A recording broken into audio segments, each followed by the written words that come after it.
Hey YouTube. Today you got anime has never been this good. It should be a W video. I agree with him. Seasonal animes were kind of getting dry, but this year they've been fire.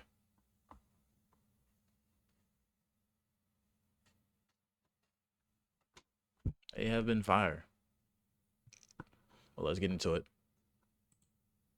Seasonal anime has just not been hitting the same for me for a very long time now. It's been ages since I actually watched something new that I genuinely thought was amazing. There has just been a lot of okay, decent anime that I couldn't even I actually bother like One finishing, Sword, and though. I kind of got tired of It's it not and what took it a is, break yeah. from It was seasonal okay. anime It was altogether. good. But I kept checking the seasonal tab every now and then just to see if there was anything worth watching, and when I checked out this season, I was just blown away.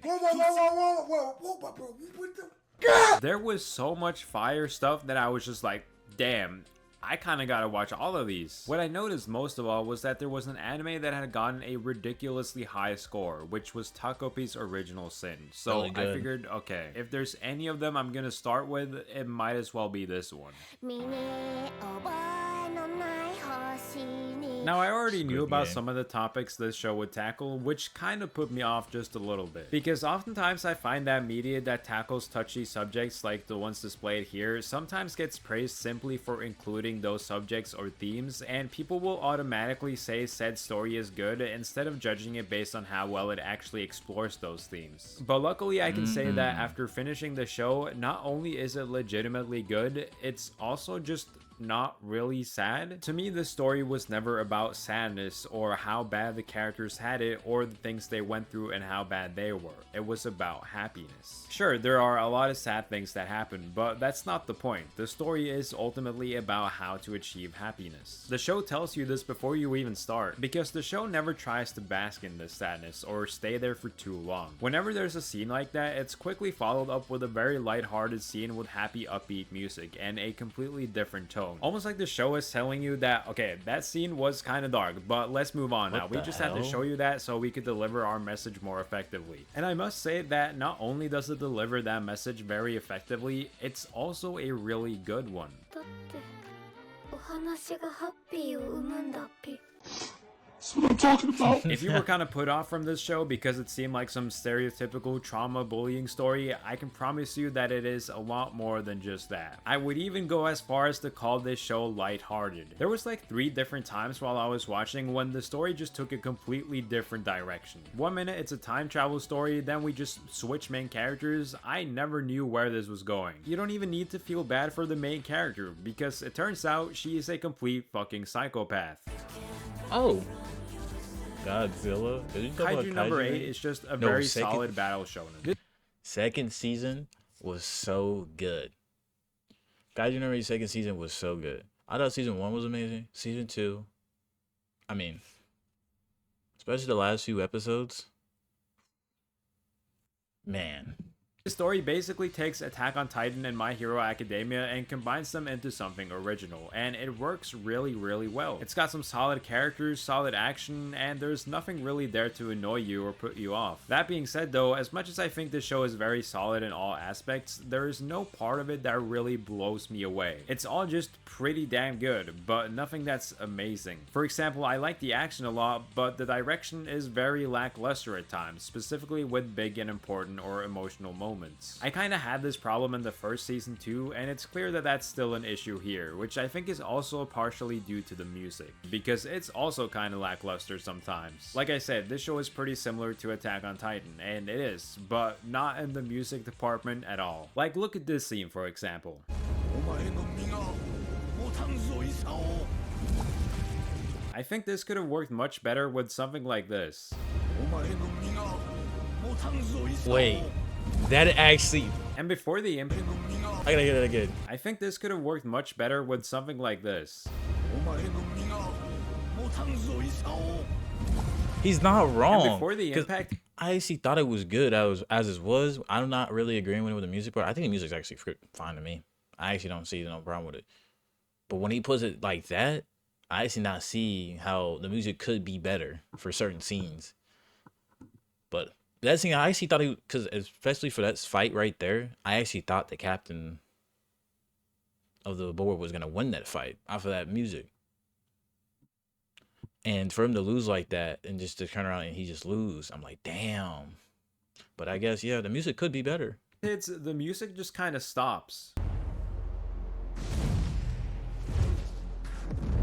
But yeah, overall, as much as I can point out issues with the show here and there, it is just really solid and engaging to watch. I haven't watched Dan Dan season 2 yet. Dan Dan is a show I kind of wanted to make a video on back in season 1, but let's just say that the Dan Dan fan base... The Ku Klux Klan! But man, season 2 just hits, bro. And I think the whole arc with Gigi is for sure the best the series has been. I mean, just look at this dude's character design, bro. This shit is peak. I love the final fight they all have because it feels like it's paying off the whole show so far. We get literally every single character to show up here in this fight. Everyone! Every little side story we did in season 1 comes back here. Like, as soon as that priest dude showed up, I was like, oh yeah, this shit is peak. It's such a good moment because it reveals that he is actually also a spirit medium. This is awesome because now he can help us out, but it also lets us know that there are most likely more spirit mediums around the world in different towns that we will most likely meet in the future. And that's some great world building. Also, when the running dude showed up, I actually lost my shit, man. It's such a good fight that's animated so well and also has some fire choreography. Like, look at this shit, man. It's on par with the choreography in Naruto fights. We have to team up with our enemy to beat the real threat. If that's true, just keep showing up one after another. It's so cool. And as fire as this arc is, what surprised me is how well it kept the momentum into the next set of episodes. There's this exorcism that is just fucking crazy. These guys go so hard, even the dead spirits wake up and start raving. Trash. So this show is kind of like Kaiju number 8. It's just an overall very good shonen, but I think there is something about this world and its ideas that intrigue me just a bit more. Because I think the coolest aspect of this show is the world building and the overall premise. Up in the sky there's like a divide between rich people and poor people, and the rich people really do not fuck with the poor people. And so Rudo gets pushed down by the rich people and ends up on the surface where there's just trash everywhere that I guess rich people have been throwing down. And everything is just polluted to hell. So Rudo's goal is to get back up and take revenge because, yeah, someone killed his dad or something, I guess. This is basically what happened. I support you all the way. Who is that? Who is that? The world building is just so good. I love learning more and more about the world, especially so because you feel like it's alive. Like, they go to meet the boss, but he's out on a mission. The villains are actively taking steps to achieve their goals. The trash beast starts mutating or some shit in ways never seen before. Again, the world just really feels alive, and it feels like there's so much stuff about it that we still don't know. I'm also surprised about how quickly it was able to establish the main cast. We get like 4 episodes in and it's just like, boom, here, we got this Kakashi type of dude, this guy who's teaching us how to use our powers, this chick who's just a fucking beast, this guy who doesn't have any powers but is just hella chill, and they're all really likable. Like, in just a few episodes, it's already made me genuinely care about 5 whole characters. At first, I was a bit worried about this dude because I heard he had the same voice actor as Inosuke, and I was worried he was just gonna be this annoying ass character that's just always mad all the time and trying to fight everyone, but he's actually kind of chill if you just like level with him. And I like how much admiration he has for Engine, which is a pretty rare character trait for a hot-headed battle shonen character, which helps make him more likable. We have all of these characters and we still haven't even met their leader. I do gotta say though that the first episode has a real exposition problem. We don't share blood, so we're not family. You found me abandoned as a baby and raised me like I was yours. My hands have been pitch black for as long as I can remember. Regto saw it, and that's when he gave me my gloves. They were beaten to all hell even then, but they helped with the pain my hands gave me, and for that, I owe Regto everything. This ain't it, Chief. Like, come on, bro. No one talks like this. Again, I really like the setup of this story so far, and I'm very excited to see where it goes.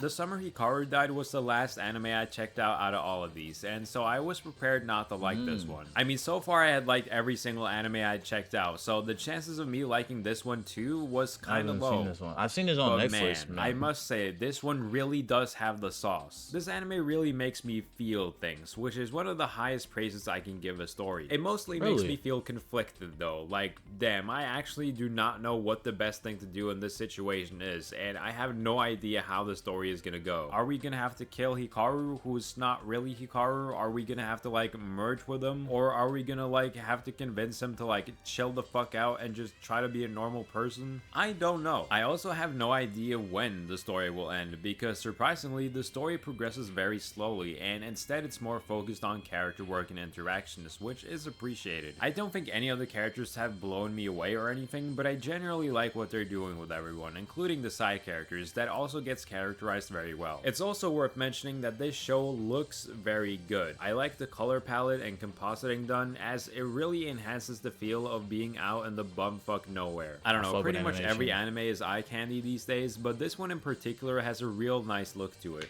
I need to watch There is a this fair too. share of romance in this anime as well, but I'm only going to talk about this one, which I'm not even going to bother saying the title of. I didn't watch Dress Up Darling because season 1, that shit was just not it, I'm not gonna lie. I mean, it's alright. Like, I was kind of What? into it at the beginning, but it very quickly turned into everything I hate about most romance anime, which is the fact that it stopped being a romance anime and instead turned into an anime about cosplay. I feel like this happens way too much. Like, I remember watching this one called Insomniacs After School, and it starts off pretty solid. We get introduced to the main couple and they're both pretty cool, but then all of a sudden there's like almost no time for romance, and the whole story starts revolving around photography.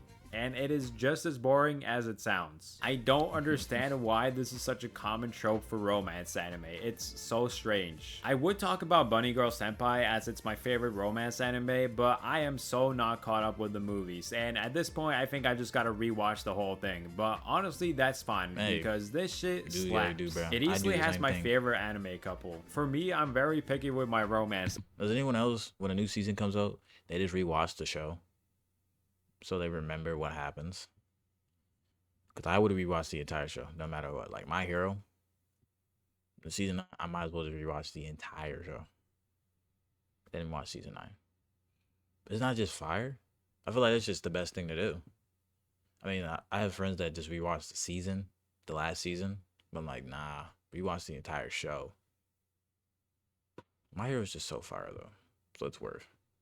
Anime, particularly when it comes to the two main characters. What I really hate is when one of them is shy. And I don't mean just like a little bit shy, I mean like Hinata levels of shy, where they just physically just can't even speak. Like, bro, just open your mouth, man, come on. what do you mean by that? It's just so annoying because romance anime in a lot of ways is driven by dialogue, and so if we can't have any dialogue, that's gonna be annoying. In Bunny Girl Senpai though, both of these two motherfuckers are not even shy in any way, shape, or form. None of them could give a shit about what others say about them. In fact, that's exactly how they end up together. Instead of being too scared to express their feelings, they just talk to each other. They're not afraid to get mad at each other or yell. No weird misunderstandings that last like 50 episodes. It's just good vibes, bro. Which takes me to Flagrant Flower, where the vibes are also pretty good. Admittedly, the female main character there is also kind of shy, but it's really not too bad. In fact, she talks surprisingly much, and they just kind of match each other's energy. At first I was kind of confused though, because it's shown that the main character is this guy that's like really intimidating in regards to his looks, and that everyone is like terrified of him because of how scary he looks. But like,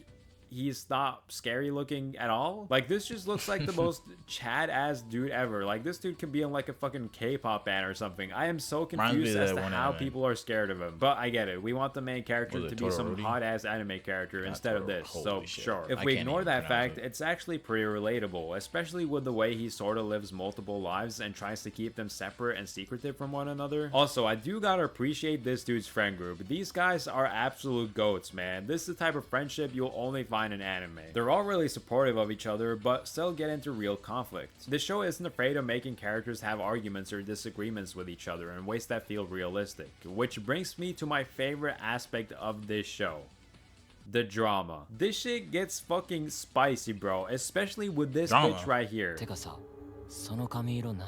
I'm all for drama, な man. もんだね、お嬢様って。 Stop! Stop! Oh! Stop the video! He killed him! He murdered this nigga! Oh my... Bro, she just gets absolutely shit on left, right, and center, and it's so damn satisfying, cause this bitch is a hating asshole. もう薫子には会わないでほしい。It's always the fridges trying to protect the snacks. And turns out the reason she be hating so much is because she doesn't even like herself. I just be sipping my tea the whole time watching, bro. This Hey, shit man, gets drama makes crazy. the romance After even watching so all of much these more anime, interesting. I legitimately feel spoiled. Like, I can't remember the last time I had this many amazing shows to watch at the same time. And it really has me looking forward to the next season's anime. Hell, there are even highly rated anime in this season that I haven't checked out yet. That being said though, as much as I massively enjoyed all of these anime, I don't think there was any of them that I enjoyed as much as the last seasonal anime I watched. So check out this video to hear why that one was so good. What was the last one he checked out? So like my boy.